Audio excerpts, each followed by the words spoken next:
నంద్యాల జిల్లా బనగానపల్లి నియోజకవర్గం కొలిమిగుండ గ్రామంలో రాష్ట్ర రోడ్లు భవనాల శాఖ మంత్రి బీసీ జనార్దన్ రెడ్డి ఎన్టీఆర్ సుజల స్రవంతి ప్రాజెక్టును పునఃప్రారంభించారు. గత ప్రభుత్వ హయాంలో మూలకు చేరిన ఈ ప్రాజెక్టు మళ్లీ ప్రజలకు అందుబాటులోకి రావడం విశేషం. ఈ సందర్భంగా మంత్రి మాట్లాడుతూ ఎన్టీఆర్ సుజల స్రవంతి కోసం తాను శాసనసభ్యునిగా ఉన్నప్పుడు ముఖ్యమంత్రి చంద్రబాబు నాయుడు హయాంలో టెండర్లు పిలిచామని గుర్తు చేశారు. ఈ చుట్టుప్రక్కల 29 గ్రామాలకు తాగునీరు ఇవ్వాలన్న దృఢ సంకల్పంతో బృహత్తర కార్యక్రమం చేపట్టామన్నారు. కానీ 2019లో వచ్చిన వైసీపీ ప్రభుత్వ నిర్లక్ష్య ధోరణి వల్లనే 4 కోట్ల ప్రజాధనం నిరుపయోగంగా మారిందని ఆరోపించారు. ఇప్పుడు సుజల స్రవంతిని మళ్లీ ప్రజలకు అందుబాటులోకి తీసుకొచ్చామన్నారు. కార్యక్రమాన్ని ఓపెన్ చేయడం జరిగింది. చాలా సంతోషంగా ఉంది. ముఖ్యంగా ఏదైతే గత ప్రభుత్వంలో 3,79,00,000 రూపాయలతో ఆ రోజు తెలుగుదేశం ప్రభుత్వం అధికారంలో ఉన్నప్పుడు, నేను శాసనసభ్యుడిగా ఉన్నప్పుడు గౌరవ ముఖ్యమంత్రి గారు చంద్రబాబు నాయుడు గారు జీవోఆర్టీ 60 కింద 29/1/2018 శాంక్షన్ చేసి టెండర్లు పిలిచడం జరిగింది.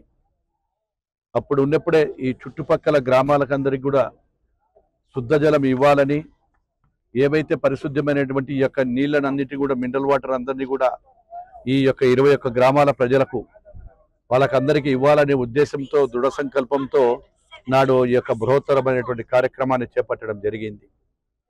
కార్యక్రమం మొదలుపెట్టిన తర్వాత 2019కి కంప్లీట్గా చేయడము, ఎన్నికలు రావడంతోనే ఆ రోజు మేము ఇక్కడ మళ్ళీ ఓపెన్ చేయలేకపోయాం. తర్వాత వచ్చిన ప్రభుత్వము ఆ ప్రభుత్వ నిర్లక్ష్య ధోరణితో, గత శాసనసభ్యుడి అసమర్థతతో, ఒక శాసనసభ్యుడి అసమర్థత వలన దాదాపుగా 5 సంవత్సరాలకు పైన ఏదైతే ఈ 4 కోట్ల రూపాయల దగ్గర వెచ్చించినటువంటి సొమ్ము అంతా కూడా, ప్రజాధనం అంతా కూడా నిరుపయోగంగా పడడం జరిగింది.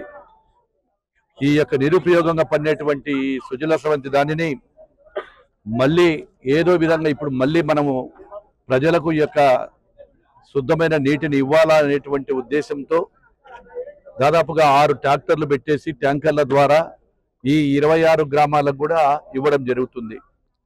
అదేవిధంగా ఇక్కడ మదర్ ప్లాంట్ నుంచి కూడా ప్రతిరోజు ఏ గ్రామానికి ఎన్ని అవసరమైతే వీటన్నిటిని కూడా తీసుకెళ్లి ఆ గ్రామాలలో రాగల ప్రజలకందరికీ కూడా అందజేయడంతో పాటు అక్కడ ట్యాంకీలు ఏదైతే మనకు నిల్వ చేసుకోవడానికి ఉన్నాయో వాటన్నిటిని కూడా అవి కూడా మెయింటెనెన్స్ లేకపోవడం వలన పాడుపడిపోవడం జరిగింది. వాటికి కూడా 5 లక్షల పైన ఖర్చు అవుతుందన్నప్పుడు ఇప్పుడే మండలంలో ఉన్నటువంటి ఎంపీడీఓ గారికి చెప్పడం జరిగింది. వాటిని కూడా త్వరలోనే 10-15 రోజుల లోపల ప్రతి గ్రామంలో ఉన్నటువంటి దాన్ని కూడా తీసుకెళ్ళి అక్కడ దాన్ని కూడా మామూలుగా ప్రజలకు అందుబాటులోకి తెస్తామని తెలియజేస్తా ఉన్నా. ఏది ఏమైనప్పటికీ ఈ ఎండాకాలం వచ్చేటప్పటికి తెలుగుదేశం ప్రభుత్వం, మా గౌరవ ముఖ్యమంత్రి గారు ఏ ఒక్క చోట కూడా నీటికి ఇబ్బంది పడకూడదు, ఏ ప్రజలందరూ కూడా ఎండాకాలంలో వర్షాకాలం వచ్చేంత వరకు కూడా ఇబ్బందులు లేకుండా ఉండాలని వారి ఆదేశాలకు మేరకే నిన్న కూడా నంద్యాలలో ఈ యొక్క ఆర్డబ్ల్యూఎస్ డిపార్ట్మెంటు, ఇరిగేషన్ డిపార్ట్మెంటు వీళ్ళందరితో కూడా మీటింగ్ పెట్టి వారికి కూడా ఆదేశాలు ఇవ్వడం జరిగింది.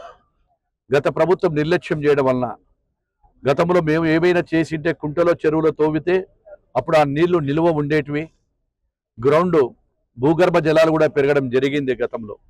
ఇప్పుడు కనీసం మార్చి నెల 15 దాటిన తోలికే కొలింగుల మండలంలో చాలా చోట్ల కూడా నీరంతా కూడా భూగర్భ జలాలన్నీ కూడా ఇంకిపోయి చాలా మంది బోర్లు ఎండిపోతున్న తరుణంలో ప్రజలందరినీ కూడా మళ్ళీ వారికి నీటి యొక్క ఇబ్బందులు రావద్దనే ఉద్దేశంతోనే ఈరోజు మళ్ళీ ఈ కార్యక్రమాన్ని తీసుకొచ్చి ప్రజల దగ్గరికి వెళ్తున్నాం.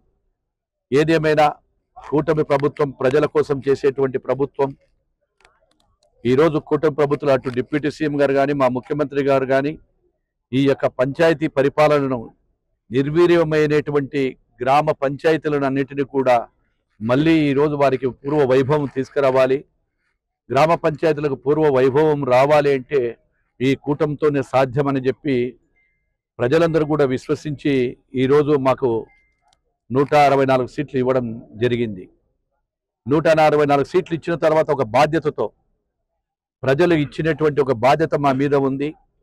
బాధ్యత అప్పుల రాష్ట్రంగా మార్చేసినటువంటి గత ప్రభుత్వం అప్పుల రాష్ట్రంగా మాకు మార్చి ఇచ్చినప్పటికీ మాకు ఇచ్చినటువంటి మ్యాండేటరీ ప్రకారము ప్రజలకు అది సంక్షేమము, అభివృద్ధి రెండు సమానంగా చేయాలనే ఉద్దేశంతోనే ఇప్పుడు గ్రామాలలో ఉన్నటువంటి ప్రతి గ్రామంలో ఉన్న సీసీ రోడ్లు కూడా వేయడం జరుగుతూ ఉంది.